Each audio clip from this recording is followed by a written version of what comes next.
శ్రీ గురుభ్యో నమః. హరి ఓం. కృష్ణం వందే జగద్గురుం, కృష్ణం వందే జగద్గురుం. ఆత్మస్వరూప బంధుగణ,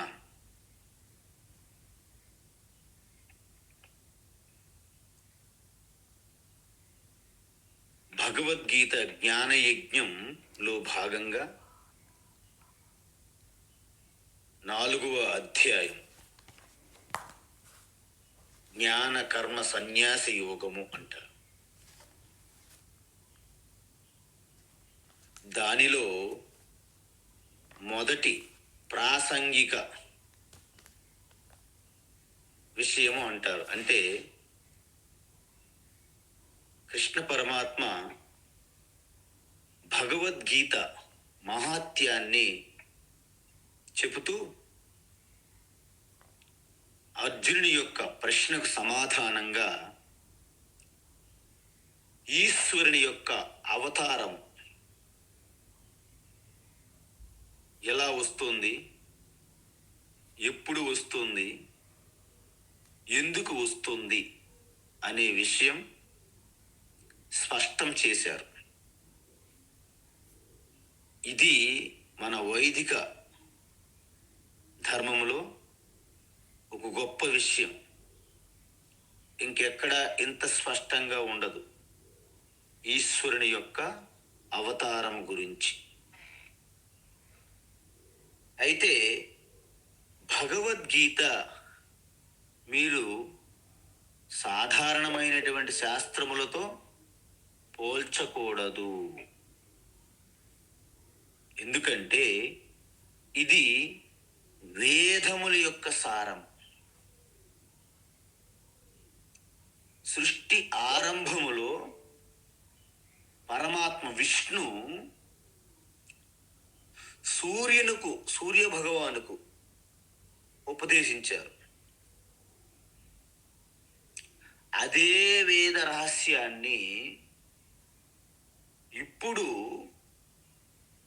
అదే విష్ణు స్వరూపమే అయినటువంటి భగవాన్ శ్రీకృష్ణ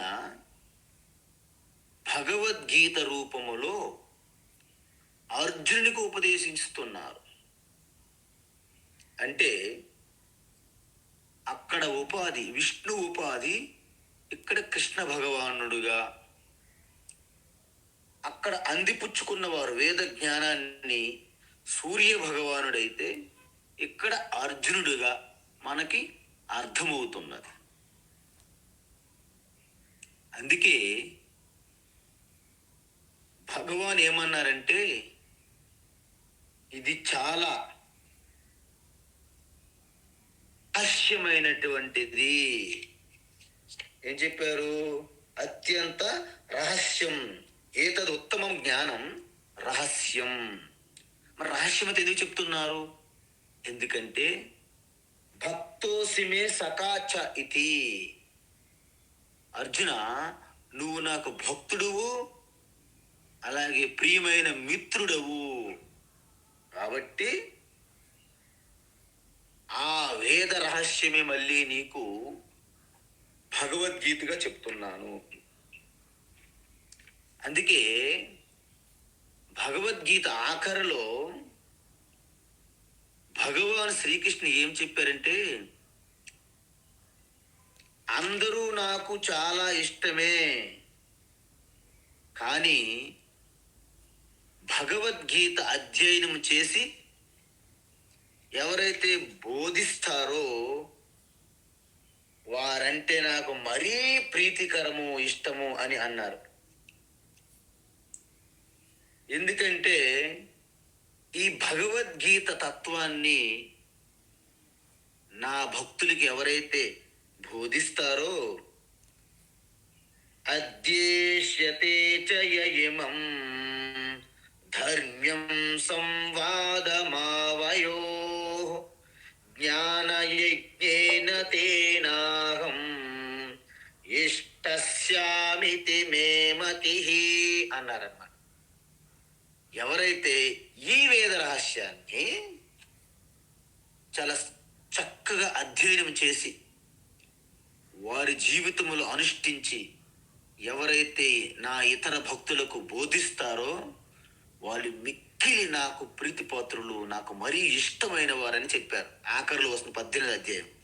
కాబట్టి అన్ని యజ్ఞాల కంటే భగవద్గీత జ్ఞాన యజ్ఞము అత్యుత్తమం, సర్వోత్కృష్టమైనది. సో మనం ఇది చూసాం. అయితే ఇంతకీ ఇది రహస్యం ఎందుకు అయింది అంటే, మీకు ఒక చిన్న స్టోరీ షార్ట్గా చెప్తే, ఇంతకుముందు చెప్పానేమో నాకు గుర్తులేదు. ఒక వ్యాపారి మద్రాసు నుండి, మద్రాస్ అంటారు మన అందరికి, మద్రాసు నుండి ఢిల్లీలో బట్టల వ్యాపారం చేస్తూ అవన్నీ అమ్మిన తరువాత వచ్చినటువంటి పైకి ఏదైతే ఉందో సొమ్ము, డబ్బులు బాగా బ్యాగులు మూట కట్టుకుని బ్యాగులు పెట్టి వస్తున్నాడు ట్రైన్కి. ఆయన్ని గమనించినటువంటి ఒక దొంగడు సూటు బూటు కోటు అన్నీ వేసుకొని ఆయన్నే అనుకరిస్తున్నాడు. సేమ్ కంపార్ట్మెంటు, ఎదురెదురుగా కూర్చునే విధంగా సీట్లు కూడాను టికెట్ తీసుకున్నాడు. మీరు ఎక్కడికి వెళ్తున్నారు? నేను మద్రాస్.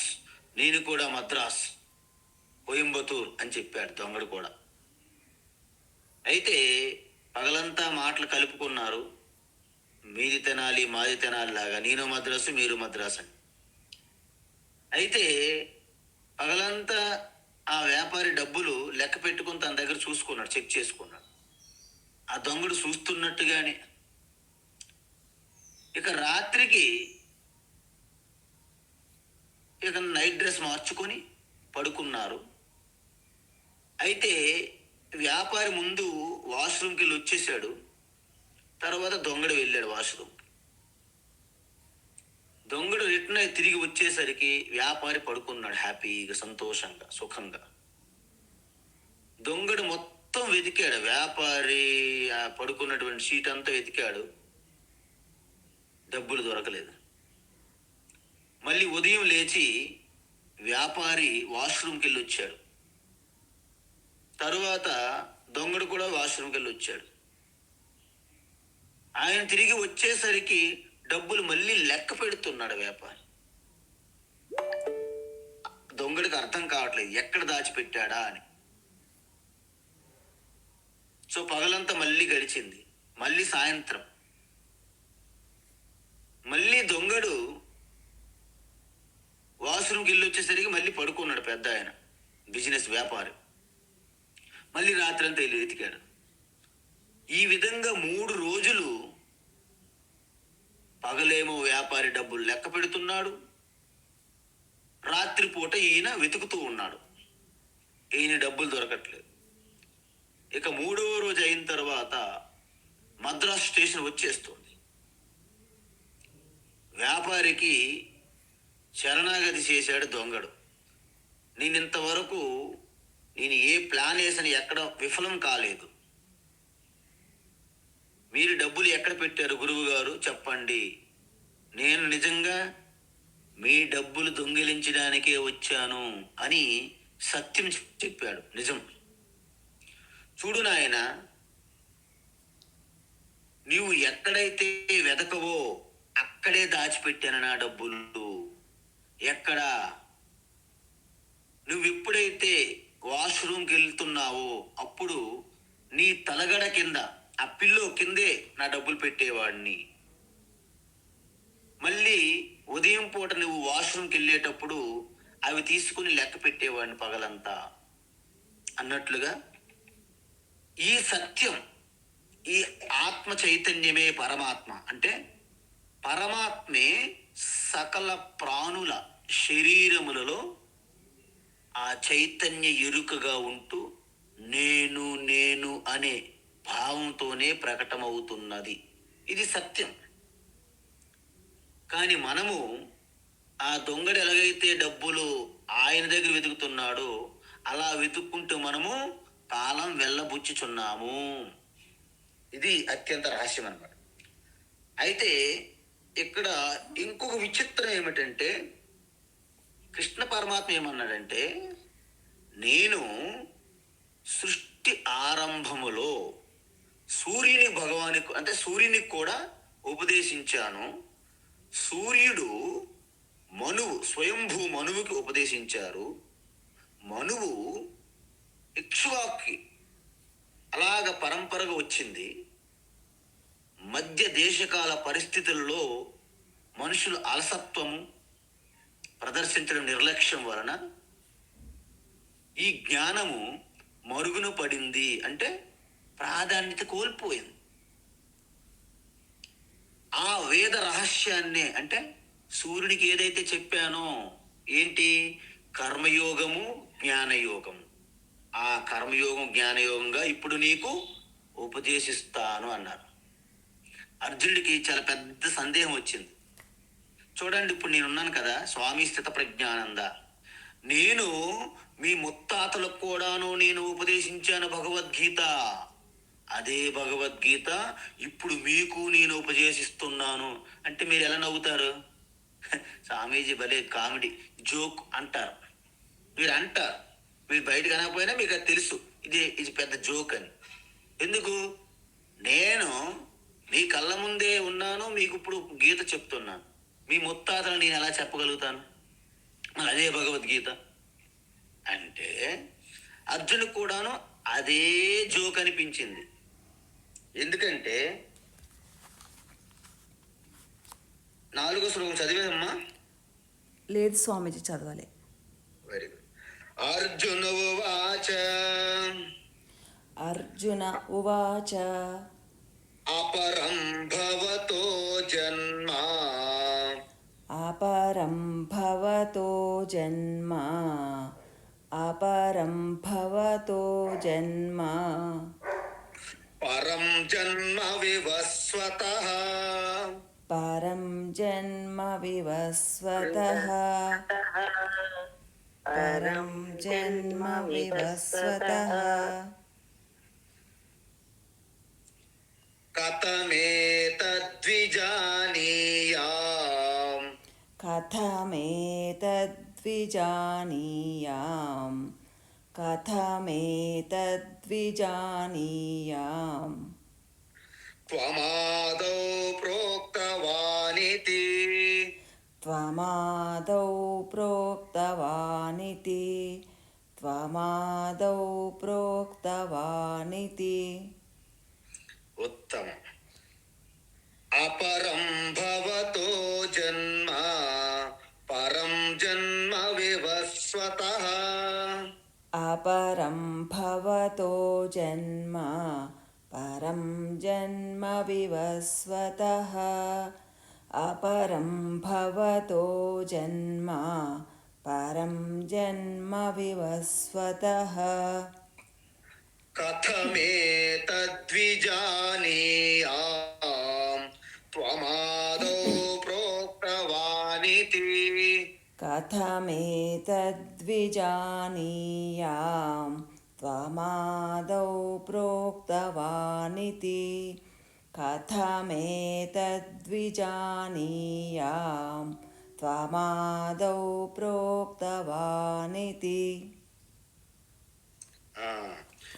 ఇది చాలా ఇంపార్టెంట్, అంటే ఎంత ఆవశ్యకమో అవసరమో ఎంత ప్రాధాన్యత సంతరించుకున్నదని మనందరికీ తెలియాలి. ఎందుకంటే అవతారముల గురించి మనం కథలు చదువుతాం కానీ ఈ అవతారమునకు మిగతా మానవ జన్మకి మధ్య ఉన్నటువంటి ఆ భేదం వ్యత్యాసం ఏమిటి అనేది స్పష్టత చెప్తున్నారు కృష్ణ పరమాత్ముడు. అయితే అర్జునుడు అంటున్నారు, ఓ కృష్ణ భవతః జన్మ అపరం. భవతః అంటే నీ జన్మ సమకాలీన మాతో పాటు పుట్టినావు కదా. భవతః జన్మ అపరం అంటే మాతో పాటే. దేవకి వసుదేవుడు నుండి పుట్టావు, గోకులంలో బృందావనంలో పెరిగావు, బహుశా ఇప్పుడు ద్వారకాకి వెళ్ళి వచ్చావు. అందువలన నీ జన్మ అనేది మా సమకాలీన కాలంలోనే జరిగింది కదా. వివస్వతః జన్మ పరం అంటే అది ఎన్ని వేల సంవత్సరములో సృష్టి ఆరంభం నుండి వివస్వాన్ అంటే సూర్య భగవాన్ ఉన్నాడు కదా, త్వం నీవు ఆదౌ అంటే సృష్టికి ఆరంభములో ఏతత్తు అంటే ఈ జ్ఞానం ఈ వేదసారము ప్రోక్తవాన్ ఇతి అంటే నేనే చెప్పాను, సూర్యుడికి నేనే చెప్పాను, ఇప్పుడు నీకు నేనే చెప్తున్నాను. ఏ కథం విజానీయం, ఇది ఏ విధంగా నేను నమ్మగలను, ఏ విధంగా అర్థం చేసుకుంటాను అంటే ఎలా సాధ్యం కృష్ణ?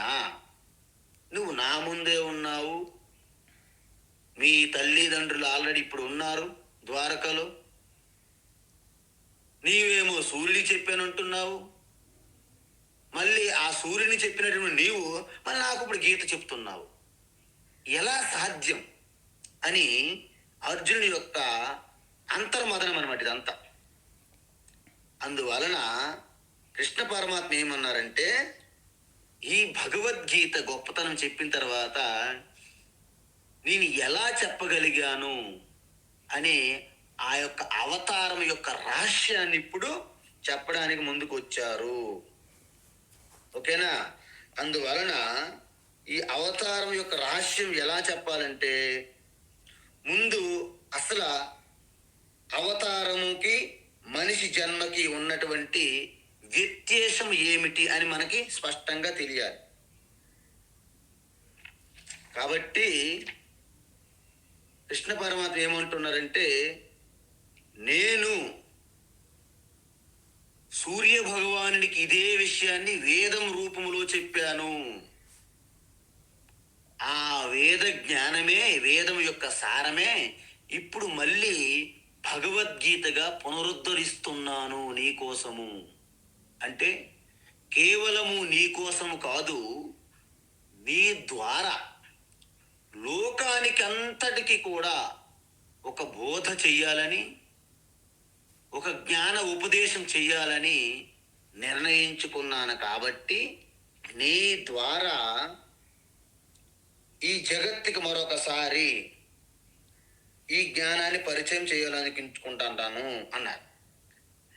అయితే అర్జునుడికి బహుశా కృష్ణుడి యందు శ్రద్ధ, భక్తి, నమ్మకం, విశ్వాసం ఉన్నాయి.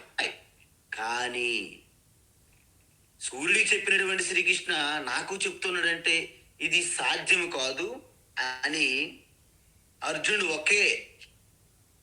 ఒక కన్ఫ్యూజన్లో, అంటే ఒక దిగులుగా, ఏంటి నిజమా అబద్ధమా, నిజమైతే ఎలా సాధ్యము, అబద్ధమైతే నన్ను సర్వం నేనే అన్ని గురువుగా భావించిన నాకు ఇలాంటి అబద్ధాలు, బ్లఫింగ్ ఎందుకు చేస్తున్నాడు కృష్ణ అని ఆ భావంలో కనిపిస్తున్నాడు అర్జునుడు.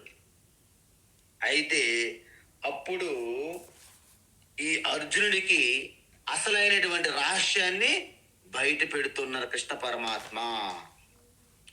శ్రీ భగవానువాచ శ్రీ భగవానువాచ బహూని మే వ్యతీతాని బహూని మే వ్యతీతాని బహూని మే వ్యతీతాని జన్మాని తవ చార్జున జన్మాని తవ చార్జున జన్మాని తవ చార్జున తాన్యహం వేద సర్వాణి తాన్యహం వేద సర్వాణి తాన్యహం వేద సర్వాణి నత్వం వేత్త పరంతప నత్వం వేత్త పరంతప నత్వం వేత్త పరంతప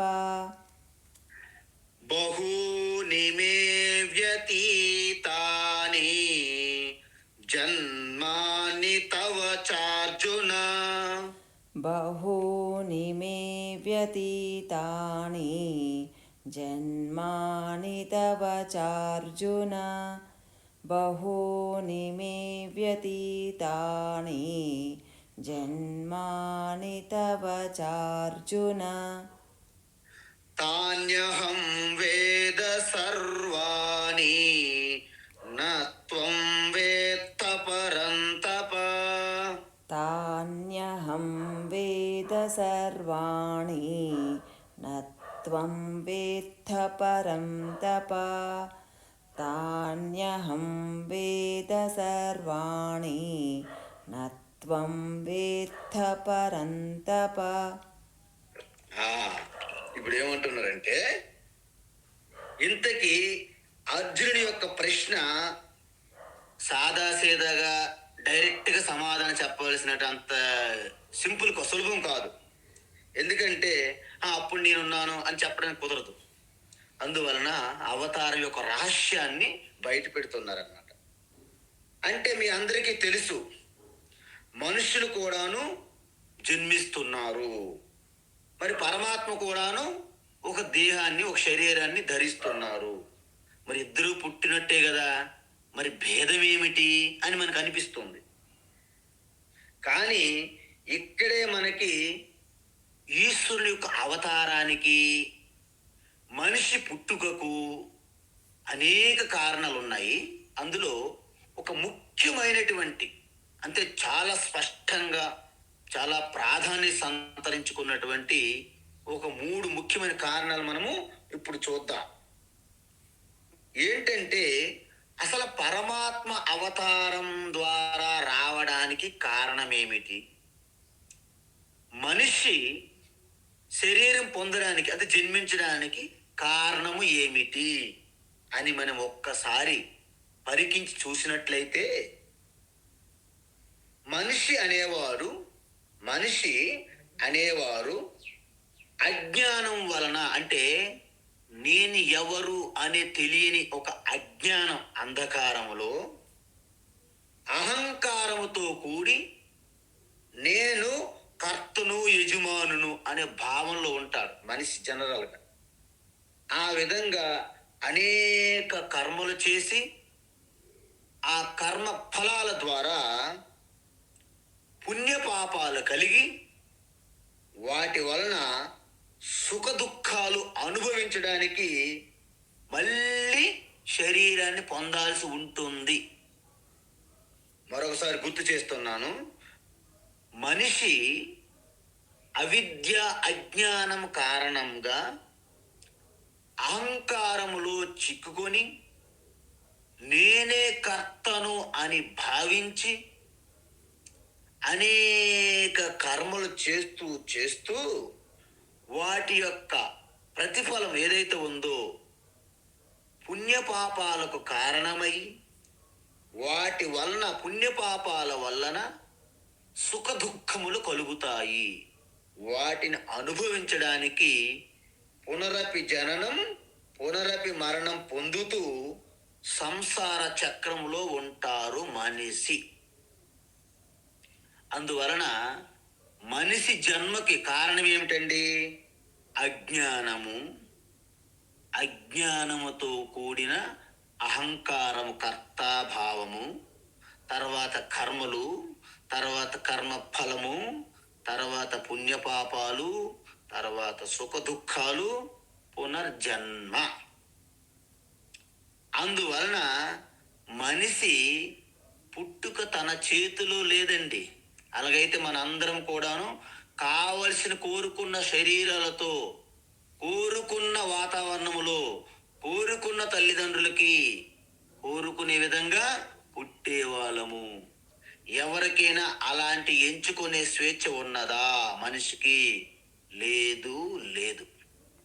కాబట్టి మనిషి జన్మ కిందకి జారడము లేదా పడడము అంటారు. అంటే ఇట్స్ అ ఫాలింగ్ అనమాట. ఫాలింగ్ అంటే పడడము, మన చేతులు లేదు. అది జారిపోయి పడినట్టే పడ్డాం అంతే. అంటే మన సుఖ దుఃఖాలు, మన పుణ్యపాపాల ద్వారా కలిగే సుఖ దుఃఖాలని అనుభవించడానికి కావలసిన శరీరం మనకి వస్తున్నది. ఆ విధంగా మనము వస్తున్నాం కిందకి. మరి ఈశ్వరుడికి కారణం ఏమిటి? ఈశ్వరుని విషయానికి వస్తే ఆయన జ్ఞాన స్వరూపము. అంటే తన జ్ఞానమే కారణంగా కిందకి ఏ విధంగా రావాలి, ఎప్పుడు రావాలి, ఏం చెయ్యాలి అనేది ఆయనకి స్వేచ్ఛ ఉంటున్నది, ఈశ్వరునికి. ఎందుకు? ఆయన సర్వజ్ఞుడు, సర్వము తెలిసిన వారికి సర్వజ్ఞ అంటారు. అందువలన ఇంతకీ ఆయన వచ్చి ఏం చేస్తాడు, ఎందుకు వచ్చాడు అనేది మనం చూస్తాం మళ్ళా తర్వాత శ్లోకములో.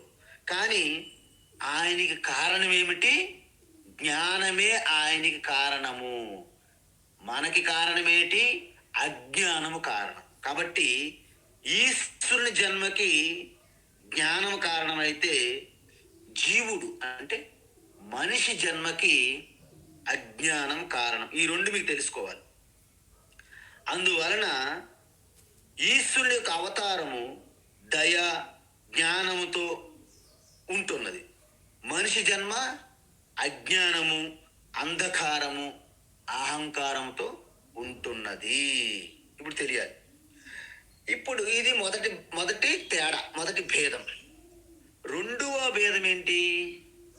ఈశ్వరుని యొక్క స్వరూపము ఏమిటి? మనిషి అంటే జీవుడి యొక్క స్వరూపము ఏమిటి? జీవుల యొక్క స్వరూపం ఏమిటి? ఇప్పుడు చూద్దాం. జీవులన్నీ అజ్ఞానం వల్ల పుడుతున్నాయి కాబట్టి సంసార దుఃఖములో కింద మీద పడుతూ ఉంటారు. అంటే పుట్టినప్పుడు దుఃఖం, జన్మ దుఃఖం, జరా దుఃఖం. అంటే జన్మించినప్పుడు దుఃఖమే, వృద్ధాప్యంలో దుఃఖమే, రోగం వచ్చినప్పుడు దుఃఖమే, మృత్యు సంభవిస్తుందని కానీ మరకంత దుఃఖం.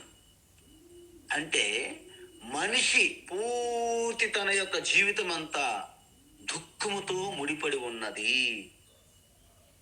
అందువలన ఈయన ఎప్పుడు కూడా ఆయన చేతిలో స్వతంత్రంగా కాడు, స్వామిగా లేడు, బానిసగా బ్రతుకుతున్నారు జీవులు. అందుకే ఉపనిషత్తులు ఏం చెప్పారంటే, సమాన వృక్షే పురుషో నిమగ్న అనీశయ శోచతి ముష్యమానః. ముండకోపనిషత్తులు ఏమన్నారంటే, సమాన వృక్షములో ఈ మధ్య మనము ధ్యానం చేశాను. ద్వాసుపర్ణ సయుజ సఖాయ సమాన వృక్షే పరిసస్వజాతి అని చెప్పాను. అంటే ఏంటి? ఒకే చెట్టుకున్న కొమ్మపైన రెండు పక్షులు, పరమాత్మ పక్షి, జీవాత్మ పక్షి. పరమాత్మ అంటే ఎరుకుగా సాక్షిగా ఉంటున్నది. జీవాత్మ చాలా బిజీగా తీయటి పళ్ళు, పుల్లగా ఉన్న పళ్ళు అవి ఇవి తింటూ, తీయటి పళ్ళు తినేటప్పుడు సుఖంగా, పుల్లగా ఉన్న పళ్ళు తినేటప్పుడు దుఃఖంగా, కింద మీద పడి అలసిపోయి అలసట చెంది చివరికి పరమాత్మ సాక్షి వైపు చూసి దానిలో లయమవడమే మోక్షం అంటారు ఉపనిషత్తులు. అయితే ఆ విధంగా రెండు కూడాను ఒకే వాతావరణము, ఒకే పరిస్థితులు ఉన్నప్పటికీ రెండిటికి చాలా తేడా ఉన్నది. మీరు అడగొచ్చు, మరి ఈశ్వరుడు అవతారానికి ఉన్నటువంటి శరీరం ఎలా తయారైనది? మనిషి అంటే జీవుడి యొక్క జీవి యొక్క శరీరం ఎలా వస్తుంది? అది ఇప్పుడు నేను చెప్తాను. ఎందుకంటే జీవుడు అజ్ఞానముతో వచ్చాడు కాబట్టి సంసారంలో ఉంటాడు. మరి ఈశ్వరుడు జ్ఞానం కారణంగా వచ్చాడు కాబట్టి నిత్యము సంసారము లేకుండా నిత్యముక్త స్వరూపుడుగా ఉంటారు. అయితే మనిషి అంటే జీవుడి యొక్క శరీరము మాయ నుండి పంచభూతములు వచ్చి, పంచభూతముల నుండి శరీరం వచ్చింది మనకి. మరి ఈశ్వరునికి అవతారమునకు శరీరం ఎలా వస్తుంది అంటే, మాయ నుండి, త్రిగుణములైన మాయ నుండి డైరెక్ట్గా ఈశ్వరుని ఉపాధి శరీరం వస్తుంది. అంటే ఈశ్వరునికి పంచభూతముల ద్వారా శరీరం తయారవ్వాలని లేదు. ఇది మనం గమనించాలి. అంటే ఏంటి? అందువలన ఈశ్వరుని యొక్క స్వరూపము శరీర ఉపాధికి, జీవుల యొక్క శరీర ఉపాధికి ఇది చాలా పెద్ద భేదము. మీ అందరికీ తెలియాలి. ఇది కేవలం భగవద్గీత లాంటి శాస్త్రం చదువుకున్న వాళ్ళకి తెలుస్తుంది, ఉపనిషత్తుల ద్వారా. అందువలన మన శరీరము మాయ వచ్చి మాయ నుండి అంటే పంచభూతములు అంటే భౌతికంగా, అందుకే భౌతిక శరీరం అంటారు మనది. ఈశ్వరుని శరీరానికి భౌతిక శరీరం అనకూడదు, మరేమనాలి? మాయిక శరీరము. మీ అందరూ వినుంటారు మనకి ప్రవచనాల్లో, మాయా మానుష వేషం అంటారు. మాయా మానుష వేషము ఈశ్వర శరీరం, అవతారము. మనది పాంచభౌతిక శరీరము. ఈ రెండు శరీరాలతో మీరు చూస్తే మీకు తేడా కనిపిస్తుంది. అంటే కొన్నిసార్లు ఘన పదార్థాలు సాలిడ్గా ఉన్నవి వాటర్ అంటే లిక్విడ్గా మారి తర్వాత వాయువుగా గ్యాస్గా మారుతాయి. అంటే చూడండి, ఐస్ ఉన్నది నీరుగా మారి తర్వాత వేపర్ అవుతుంది అనమాట, గ్యాస్గా. కానీ కొన్ని పదార్థములు డైరెక్ట్గా సాలిడ్ ఘన పదార్థం నుండి గ్యాస్గా మారిపోతాయి. కొన్ని పదార్థాలు ద్రవ పదార్థాలకు ఉంటూ గ్యాస్గా మారిపోతాయి. మీరు చూశారు కదా. ఆ విధంగా ఈ యొక్క ఈశ్వరుని యొక్క శరీరము మాయ నుండి డైరెక్ట్గా ఉపాధిగా వచ్చింది. పంచభూతములుగా మారకుండానే మాయా ఉపాధి శరీరం ఈశ్వరుడు అంటారు. మరి మనది మాయ నుండి పంచభూతముల నుండి మన శరీరం. అందువల్ల మనకి ఆయనకి ఒక చిన్న గ్యాప్ ఉన్నదన్నమాట అక్కడ శరీరంలో. ఇంతకీ కార్యము అంటే ఆయన వచ్చే ప్రయోజనంకి మనం పుట్టిన దానికి ప్రయోజనం తేడా ఉన్నది. ఏంటా తేడా స్వామీజీ? ఏంటా తేడా? మనము పుణ్యపాపాల ద్వారా కలిగే సుఖ దుఃఖములను అనుభవించడానికి, ఆ పుణ్యపాపాలను ఖర్చు చేయడానికి మన జన్మ తథ్యంగా వస్తుంది, తప్పకుండా వస్తుంది, తప్పనిసరి. అంటే ఇప్పుడు మనకి ప్రారబ్ధ కర్మగా వస్తున్నది. ఎందుకు? మన జీవాత్మకి ఉన్నటువంటి సర్వ పుణ్యపాపాలను కలిపి సంచిత కర్మ అంటారు. ఆ సంచిత కర్మ నుండి కొంత భాగము ప్రారబ్ధ కర్మగా వస్తున్నది. అందువలన ఆ ప్రారబ్ధ కర్మలో ఎటువంటి పుణ్యపాపముల ద్వారా ప్రారబ్ధ కర్మ వచ్చినదో దానికి అనుగుణంగానే మీకు సుఖ దుఃఖాలు కలుగుతున్నాయి. అందువలన ఆ జీవులు ఎటువంటి శరీరం పొందాలి? పుణ్యము ఎక్కువగా ఉంటే మంచి శరీరము, పాపము ఎక్కువగా ఉంటే ఒక హీనమైనటువంటి రోగాలతో కూడి ఉన్న శరీరము. ఎటువంటి మంచి తల్లిదండ్రుల అంటే పుణ్యం ఎక్కువ ఉంటే మంచి తల్లిదండ్రుల ద్వారా పుట్టడము, మంచి వాతావరణంలో పుట్టడము. ఒకవేళ పాపం ఎక్కువగా ఉంటే ఆ ప్రారబ్ధ కర్మకి అనారోగ్యంగా అత్యంత దుష్ప్రవర్తన కలిగిన తల్లిదండ్రులకు పుట్టడము, అత్యంత క్లిష్టమైన బాధాకరమైన వాతావరణంలో పుట్టడము. ఇవన్నీ కూడా పుణ్యపాపాలు క్షయం అంటే ఖర్చు చేయడానికి జీవులు పుడతాయి. ఇది మనకు తెలియాలి. అందుకే ఇవన్నీ మన చేతులు ఉండవు. ఒక్కొక్కసారి మన చుట్టూ ఉన్న వాతావరణం భయంకరంగా, బాధాకరంగా, దుఃఖకరంగా ఉంటాయి. మరి ఏం చేసుకోను నేనంటే, మీ ప్రారబ్ధ కర్మ ద్వారా వచ్చిన పరిణామం అది అంటారు శాస్త్రం. మరి అవతార విషయంలో ఏమిటి? ఆయనకి అజ్ఞానం లేదు, ఆయనకి సుఖ దుఃఖములు ఖర్చు చేయాలని లేదు, పుణ్యపాపాలు నశించాలని లేదు. అందువలన ఆయన పుణ్యపాపాలకి అతీతులు అంటారు అవతారం. మరి దేనికోసం వచ్చాడు ఆయన? లోక సంగ్రహం కోసం అవతారాన్ని ఒక లీలగా చేస్తారు. లీల మనం చేస్తే కర్మ, ఈశ్వరుడి ద్వారా అయితే లీల. చూసారా? రామలీలలు, శ్రీకృష్ణ లీలలు అంటారు. ఎందుకు? వాళ్ళ కోసం వారు ఏమీ చేయడం లేదు. మరెవరి కోసము? లోకము కోసము, జగత్ కోసం చేస్తున్నారు. శ్రీరామ రక్ష సర్వ జగత్ రక్ష అంటారు. విన్నారు కదా. అందువలన ఇప్పుడు వారి యొక్క రావడానికి ప్రయోజనం ఏమిటి? మనం 8వ శ్లోకంలో చూస్తాం ఈ అధ్యాయంలోనే. పరిత్రాణాయ సాధూనాం వినాశాయ చ దుష్కృతాం ధర్మ సంస్థాపనార్థాయ సంభవామి యుగే యుగే అని చెప్తారు తర్వాత కృష్ణ పరమాత్మ. అందువలన ఈశ్వర అవతారము ధర్మ సంస్థాపనార్థం కోసం జరుగుతున్నది. అంటే ధర్మ సంస్థాపన అంటే ఏంటి? శిష్ట రక్షణ, దుష్ట శిక్షణ చేయడానికే వస్తారు. అయితే మీ అందరికీ ఒక గొప్ప విషయం అనేది మరోసారి గుర్తు చేస్తున్నా. ఎందుకు ధర్మరక్షణ ధర్మరక్షణ అంటాం కదా. ధర్మరక్షణ ఏ విధంగా జరగాలి? 2 రకాలుగా జరగాలి. ఏంటది?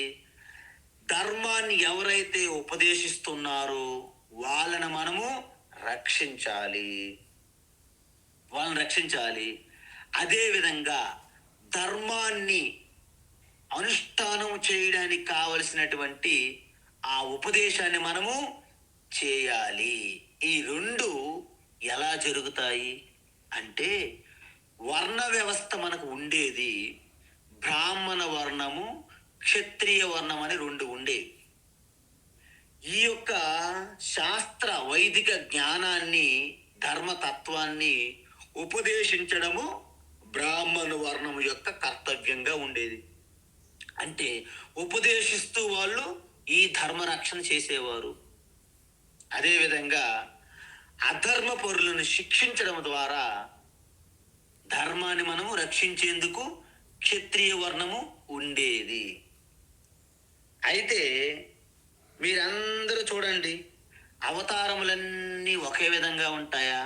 లేదు. మీరు అన్నారు కదా, ఇప్పుడు హిరణ్యకశిపుడిని సంహరించడానికి ఏ తల్లి గర్భంలో నుంచి రావాలని పని లేదు, ఒక స్తంభం నుంచి వచ్చారు. అదే శ్రీరామ శ్రీకృష్ణ తల్లి గర్భంలో వచ్చినట్టు మనకి అనిపిస్తున్నది. కానీ తల్లి గర్భంలో సాదాసీదాగా వచ్చిన జన్మ కావు అవి. సాక్షాత్ ఈశ్వరుడు ఆ తల్లి గర్భం నందు ప్రవేశించడం జరిగినది. అందువలన వారు ఆ పరిస్థితులకు అనుకూలంగా అటువంటి అవతారాన్ని ఎంచుకుంటారు. ఎందుకు? రావణుడికి వచ్చిన వరం అలాంటిది. దేవతలు, యక్షులు, గంధర్వులు, రాక్షసులు, అసురుల నుండి నాకు మరణం సంభవించకూడదని కోరుకున్నాడు ఆయన. అంటే మరి మనుషులతో పర్వాలేదా? ఆ మనుషులేముంది, వాళ్ళు అత్యంత శక్తిహీనులు, వాళ్ళు నన్ను ఏం చేయగలరనే ఒక అహంకారంతో అలా భ్రమించాడు రావణుడు.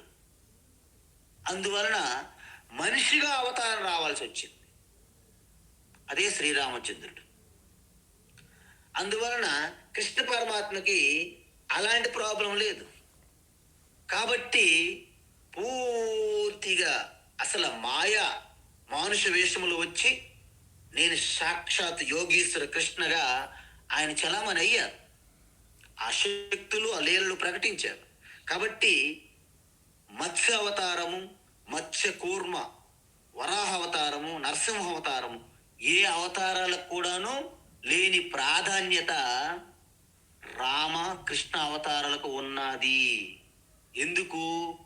వాళ్ళు కేవలము దుష్ట సంహారం మాత్రమే చెయ్యలేదు, వారు సమాజానికి, లోకానికి ఒక బోధతో పాటు దుష్టకి శిక్షణ చేశారన్నమాట. శిక్షించారు, సంహరించారు. ఎలా? రామ అవతారము ఆ ధర్మములో నడిచి జీవించి సమాజానికి ఒక మార్గదర్శనం ఇచ్చారు. కృష్ణావతారము ఆ జ్ఞాన తత్వ రహస్యాన్ని అర్జునుడి రూపములో మనకు అందించారు, గీతను. కాబట్టి హరే రామ రామ రామ హరే హరే, హరే కృష్ణ కృష్ణ కృష్ణ హరే హరే, హరే రామ రామ రామ హరే హరే, హరే కృష్ణ కృష్ణ కృష్ణ హరే హరే అంటాం. కానీ హరే మత్స్య మత్స్య మత్స్య హరి హరి హరే కోర్మ కోర్మ హరి హరి అని ఎవరైనా అన్నారండి అక్కడ? అంటే అవి తక్కువని కాదు, కాదు, అది మీరు తప్పు చేయొద్దు. మత్స్య అవతారము, కూర్మ అవతారాలు ఇవన్నీ తక్కువని కాదు. కానీ ఈ యొక్క సమాజానికి, లోకానికి ఉద్ధరించడానికి ఆ రామచంద్రుడు, ఆ శ్రీకృష్ణ పరమాత్మ ఇద్దరు ఈ అవతారాలని అత్యంత సంపూర్ణమైన అవతారాలుగా మనము గుర్తిస్తున్నాము. వారి యొక్క అవతారములో అనేక అంశములు ఉన్నాయి, ఒక్క అంశముకు వాళ్ళు రాలేదు. అందువలన రావణుని చంపాలన్నా, కంసుడిని, శిశుపాలను చంపడానికి అవతారాలు అక్కర్లేదంట మహాత్ములు అంటారు.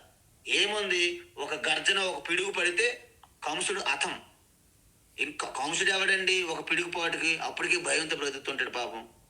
కాబట్టి వారి యొక్క ఉద్దేశం ఏంటంటే మళ్ళీ కన్ఫ్యూజన్లో, భ్రమలో పడినటువంటి సమాజానికి సరైన జ్ఞాన మార్గములో, ధర్మ మార్గములో నిలిపేందుకు వారు వచ్చారు. కాబట్టి ఇంతకీ శంకరాచార్య ఏమన్నారంటే, ఏం రాశారంటే, ఒక వాక్యం మీకు చదివి చెప్తాను, సంస్కృత భాష్యం.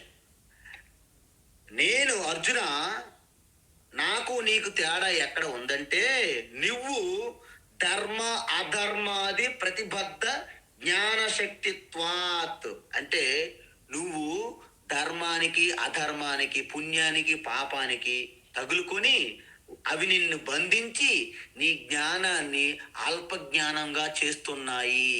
కాబట్టి నీకు ఇంతకుముందు జరిగిన జన్మలేవి తెలియడం లేదు. మరి నాకేంటి? నిత్య శుద్ధ బుద్ధ ముక్త స్వరూపత్వాత్ అనావరణ జ్ఞాన శక్తిత ఇది సర్వం వేద అహం అంటారు. అంటే నీకు పుణ్యపాపాలు, ధర్మాధర్మాలు అంటుకుంటున్నాయి జీవులకి, కానీ నాకు నేను జ్ఞాన స్వరూపంతో వచ్చాను, మాయా మానుష వేషంలో వచ్చాను. కాబట్టి నిత్యము శుద్ధము బుద్ధము ముక్త నిత్యముక్త స్వరూపంగా నాకు ఈ అజ్ఞానం అనే తెర నాకు కప్పలేదు అని చెప్పాడు శంకరాచార్య. అయితే మీ అందరికీ ఈశ్వరుణ్ణి మనము ఏ విధంగా దర్శించాలని కోరుకుంటే ఆ రూపంగా మీకు దర్శనమిస్తారు. ఇందులో ఎటువంటి సందేహం మీకు వద్దు. అందువలన ఈశ్వరుని దర్శించాలంటే అందరికీ సమానంగా ఒక రూపమే ఉండాలని రూల్ లేదండి.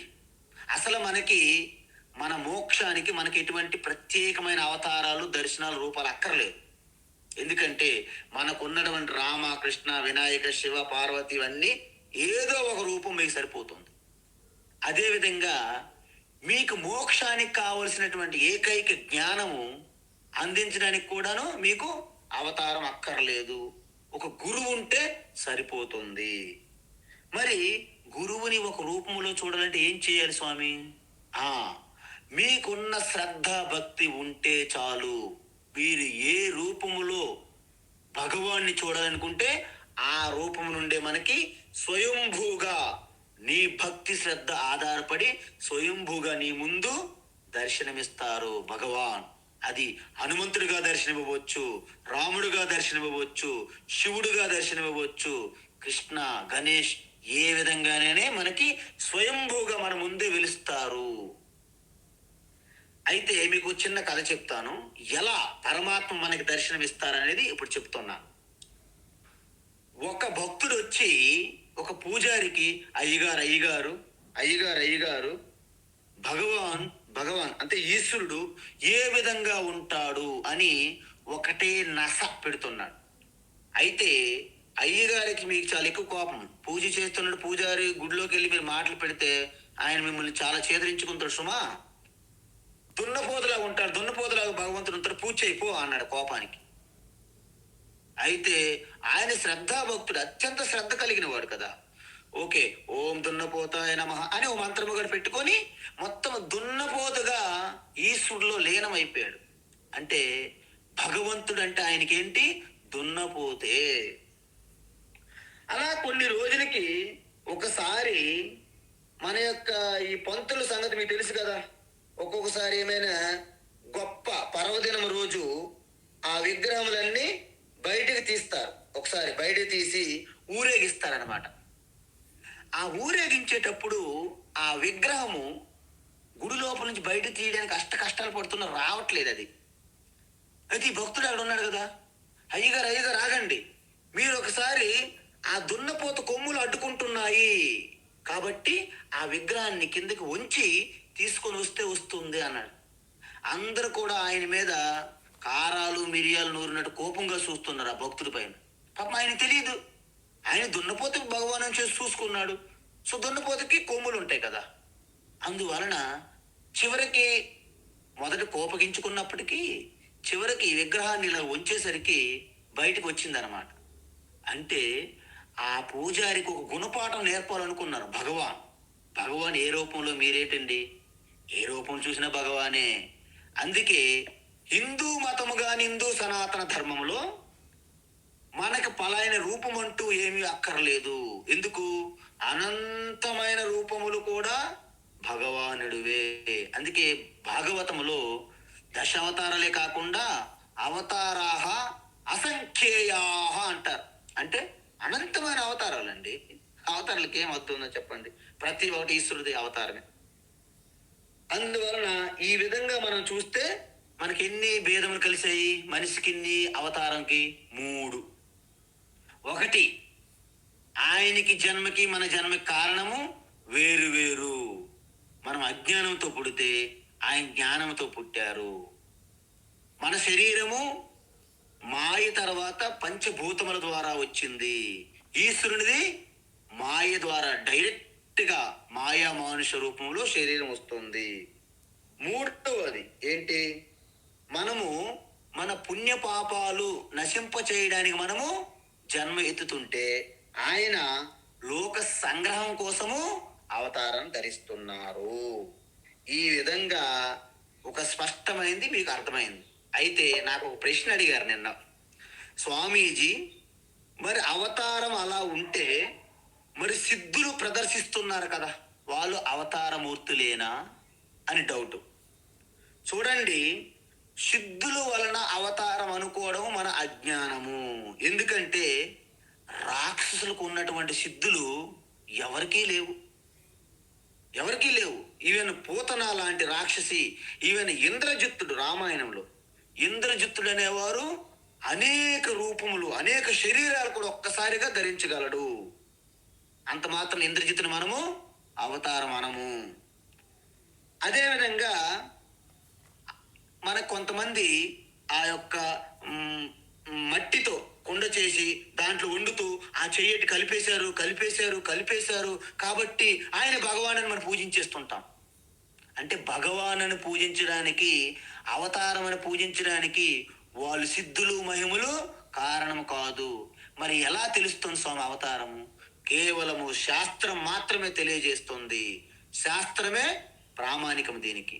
అంతే తప్ప ఏవో మనకి తాడు మీద నడిచారు, నీటిలో ఉన్నారు, గాలిలో తేలారు, ఇలాంటి సిద్ధులు చేసే వాళ్ళని అవతారాలుగా మనం మార్చుకుంటే మనకి శాస్త్ర జ్ఞానం మనకేమీ తెలియదు అని అర్థం. అయితే ఇంకొకటి, మరి అవతారం అయితే సర్వజ్ఞుడు కదా, సర్వశక్తిమాను కదా, మరి వాళ్ళకు కూడా పరిమితులు ఉంటాయా? పరిమితులు ఎందుకు ఉంటాయా ఉండవు అనేది ఇక్కడ అవతారానికి సంబంధం లేదు. ఎందుకు? రాముడు శ్రీరామచంద్రుడు మరి సర్వజ్ఞుడు అవతారమూర్తి అయితే మరి సముద్రం మీద బ్రిడ్జ్ ఏంటండి? డైరెక్ట్గా వెళ్ళి తీసుకోవచ్చు కదా. మళ్ళీ వీళ్ళందరినీ వెతకడానికి పంపించడం ఏంటి వానరులకి అని చాలా మంది డౌట్లు. చూడండి, అక్కడ అవతారము అంటే రావణాసురుడు ఏ విధంగా వరము కోరాడో ఆ వరానికి భంగము కలగకుండా ఒక మనుష్యులు ఏ విధంగా అన్ని పరిస్థితులకు కూడాను ఎదిరించి సహించి ముందుకు వెళ్లాల్సి ఉంటుందో ఆ విధంగా వెళ్ళారే తప్ప శ్రీరామచంద్రుడికి ఏమీ తెలియదని, శ్రీరామచంద్రుడు అంత శక్తిమంతుడు కాదని మనం భ్రమించకూడదు. అందువలన అవతారం అంటే సిద్ధులు ఉన్నాయని, అవతారం అంటే ఏవో కొన్ని లోపములు మీరు దర్శించి ఈయన అవతారం కాదని వాదించకూడదు. అందువలన ఈ సిద్ధుల వైపు పడిపోయి అలా మీరు అవతారాలు ఇవ్వడం అనేది సరికాదు. అయితే ఎందుకు ఇచ్చాడు ఇంతకి అవతారము? పరిత్రాణాయ సాధూనా, అంటే సత్పురుషులను రక్షిస్తే శాస్త్రాలు రక్షింపబడతాయి. మంచి వాళ్ళని రక్షిస్తే ధర్మ అనుష్ఠానం జరుగుతుంది. ఈ రెండు చెయ్యాలి కాబట్టి ఇక్కడ ఈశ్వరుడు అవతారం ఎత్తాల్సి వచ్చింది. బహూనిమే వ్యతీతాని జన్మాని తవ చార్జున, అందువలన నిత్య నిరంతరము నా ఆత్మ ఎరుకులో నేను ఉన్నందువలన నాకు భవిష్యత్తులో అన్ని ఏ అవతారాలు ధరించాను అన్ని నాకు తెలుస్తున్నాయి. నువ్వు అజ్ఞానముతో పొందావు ఈ శరీరం కాబట్టి అర్జున, నీకు ధర్మ అధర్మము పుణ్యపాపాలు కప్పేస్తున్నాయి కాబట్టి నీ పూర్వజన్మలు నీకు తెలియడం లేదు అని చెప్పారు. అయితే ఇంతకీ నా జన్మ ఎలా వచ్చిందని చెప్పాలి కదా. అజోపి సన్నవ్యయాత్మా, అజోపి సన్నవ్యయాత్మా, అజోపి సన్నవ్యయాత్మా, భూతానామీశ్వరోపి సన్, భూతానామీశ్వరోపి సన్, భూతానామీశ్వరోపి సన్, ప్రకృతిం స్వామధిష్టాయ, ప్రకృతిం స్వామధిష్టాయ, ప్రకృతిం స్వామధిష్టాయ, సంభవామ్యాత్మ మాయయా, సంభవామ్యాత్మ మాయయా, సంభవామ్యాత్మ మాయయా, అజోపి సన్నవ్యయాత్మా, భూతానామీశ్వరోపి సన్, అజోపి సన్నవ్యయాత్మా, భూతానామీశ్వరోపి సన్, అజోపి సన్నవ్యయాత్మా, భూతానామీశ్వరోపి సన్, ప్రకృతిం స్వామధిష్టాయ, సంభవామ్యాత్మ మాయయా, ప్రకృతిం స్వామధిష్టాయ, సంభవామ్యాత్మ మాయయా, ప్రకృతిం స్వామధిష్టాయ, సంభవామ్యాత్మ మాయయా, యదా యదా హి ధర్మస్య, యదా యదా హి ధర్మస్య, యదా యదా హి ధర్మస్య, గ్లానిర్భవతి భారత, గ్లానిర్భవతి భారత, గ్లానిర్భవతి భారత, అభ్యుత్థానమధర్మస్య, అభ్యుత్థానమధర్మస్య, అభ్యుత్థానమధర్మస్య, తదాత్మానం సృజామ్యహం, తదాత్మానం సృజామ్యహం, తదాత్మానం సృజామ్యహం,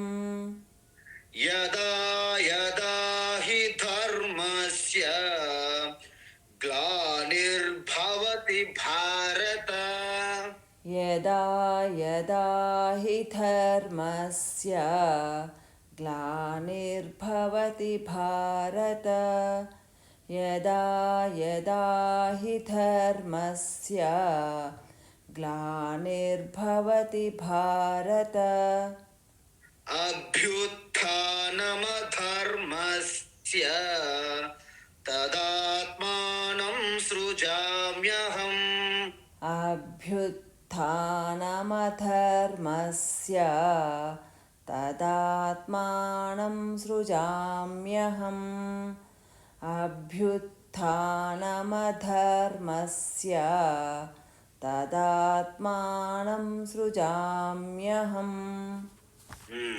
ఇప్పుడు రేపు ఈ యొక్క మరింత వివరణతో అవతారం యొక్క ప్రయోజనము స్పష్టత చూద్దాం.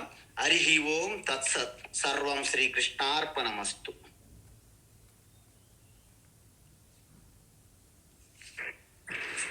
ధన్యోస్మి స్వామి.